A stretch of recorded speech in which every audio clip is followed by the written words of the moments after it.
7 de la mañana con 36 minutos. Llega el momento de hacer nuestro acostumbrado enlace con la fuerza informativa de HRN y Noticieros Hoy Mismo. Al menos 700 personas migran del país por busca de una mejor oportunidad. Estamos hablando de empleo en los Estados Unidos.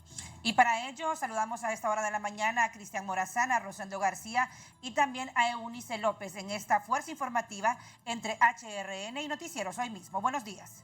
Buenos días, Claudia, Jackie y Aldo. Es un placer saludarles en este enlace HRN Hoy Mismo.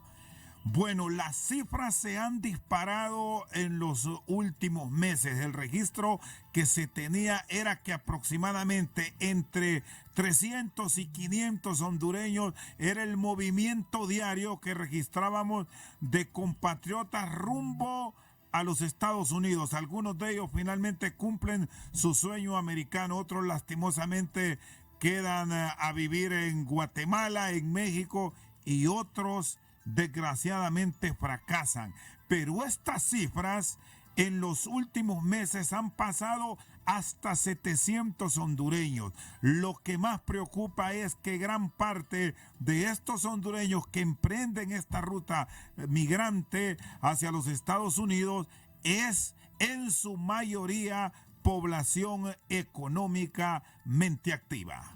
En efecto, la falta de empleo es una de las principales causas de la emigración irregular de hondureños hacia los Estados Unidos. Diariamente, de 700 o 750 compatriotas deciden abandonar el territorio nacional cada 24 horas porque sus intentos por encontrar un empleo en Honduras resulta fallido. Se interpreta que unos 30 hondureños se van cada 60 minutos desarraigados de sus hogares con destino a Estados Unidos con el solo propósito de sostener su familia y salir de la pobreza. Este grupo de excluidos perdieron todas las esperanzas de tener una vida digna en su propio país porque encuentran todas las puertas cerradas. 7 de cada 10 compatriotas no han podido insertarse en un puesto formal. En ese mismo cuadro de estadísticas se obtiene que 7 de cada 10 hondureños en edad de trabajar están desalentados. La imposibilidad de las autoridades en las distintas administraciones gubernamentales de garantizar el derecho de la población a un medio de sustento ha provocado la expulsión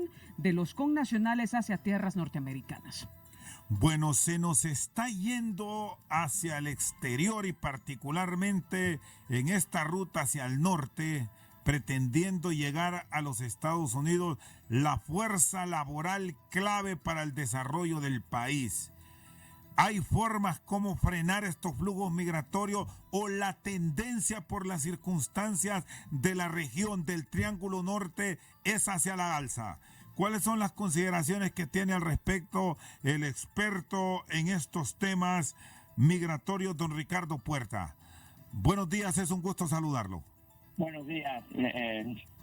Mira, yo te diría que la situación ha empeorado porque cada día más los factores de expulsión de Honduras se están agudizando. O sea, cuando nosotros analizamos la migración, inicialmente vemos en dos fuerzas: los factores de expulsión, que en ese caso diría son los que existen en Honduras, y los factores de atracción, que en ese caso existen en Estados Unidos. Ambos situaciones se están agudizando para que se vaya más gente. En Honduras está aumentando el desempleo, el subempleo. Hay un número crítico de personas que si en el día no hacen un ingreso no pueden comer.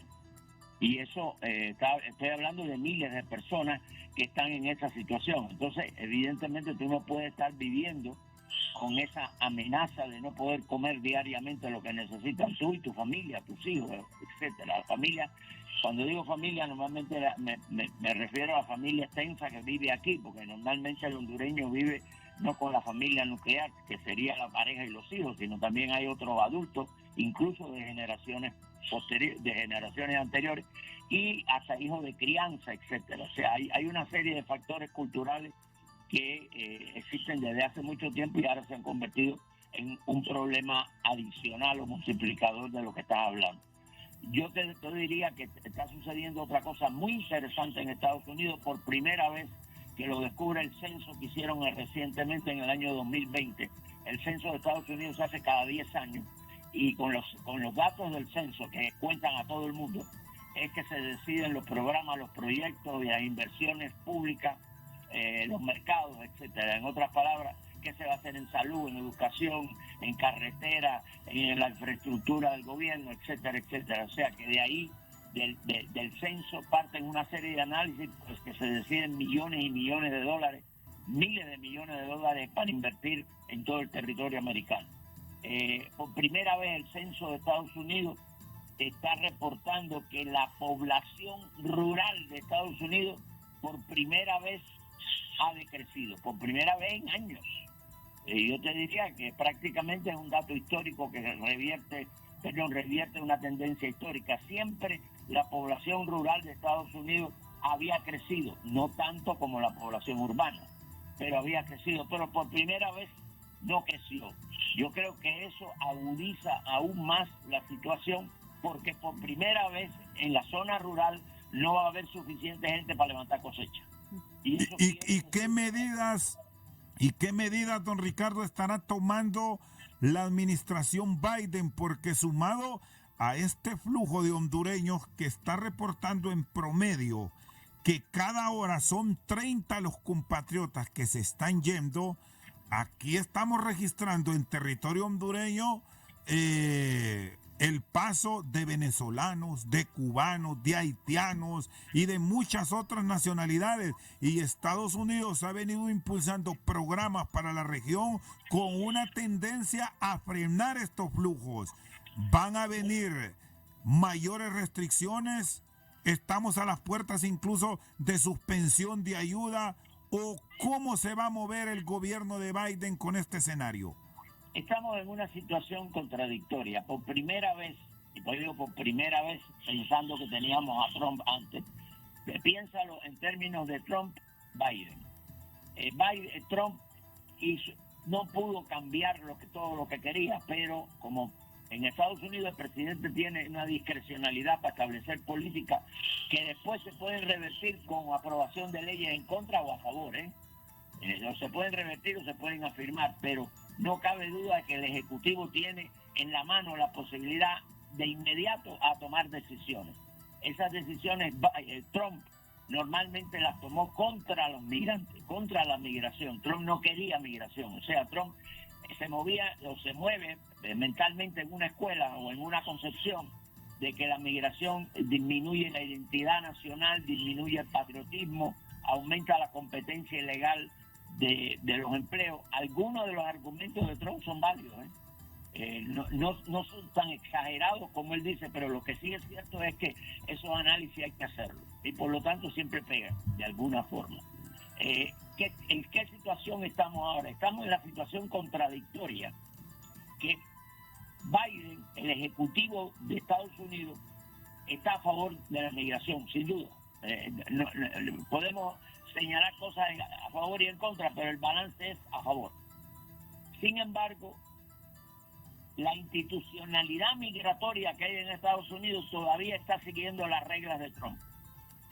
Y eso quiere decir que las decisiones diarias que se toman en migración en términos de fronteras, de cortes de migración, en términos de los centros de detención de migrantes, en términos de incluso la seguridad que hay en la frontera física de Estados Unidos y en las fronteras marítimas y aéreas, son decisiones que normalmente están siguiendo una política de Trump que todavía sigue efectiva en términos operativos institucionales, ya no en términos políticos de la Casa Blanca. Muy bien, muchas gracias, don Ricardo Puerta, un especialista en temas migratorios, ampliando sobre esta cruda realidad que viven muchos hondureños que ahora están abandonando el país en un promedio diario de 700 personas. Y lo que queda claro es que el crecimiento del flujo de migrantes es una demostración de la incapacidad que han predominado en las distintas administraciones para crear un clima favorable a la inversión de capital, que es un requisito sin el cual no puede haber generación de trabajos. Los expertos concluyen que a las autoridades del país no les ha importado mucho dar una respuesta a las demandas de la población, lo cual se explica por qué los emigrantes hondureños son los que sostienen la economía del país. Bueno, cerramos, Claudia, Jackie y Aldo, con un dato que sí es de alarma. De estos 700 hondureños que emprenden a diario este sueño, apenas un 4%, es decir, unas 30 personas en algunos casos logran culminar su ruta y llegan a los Estados Unidos, pero muchos de ellos van con el riesgo de someterse a las autoridades porque hay mucha vigilancia y ahora si hay una detención inmediata no va a corte. La mayor parte de los detenidos 3 días después están en su lugar de origen. Volvemos a los estudios de hoy mismo en este enlace de la Fuerza Informativa con HRN, La Voz de Honduras. Gracias, compañeros. Lo cierto es lo que dijo el señor Puerta y es que la gente necesita comida y hay muchos que viven del día a día. Y de 700 que van, recordemos también, Rosendo, que varios de ellos lamentablemente mueren en esta ruta migratoria. Gracias, con esto despedimos este enlace informativo entre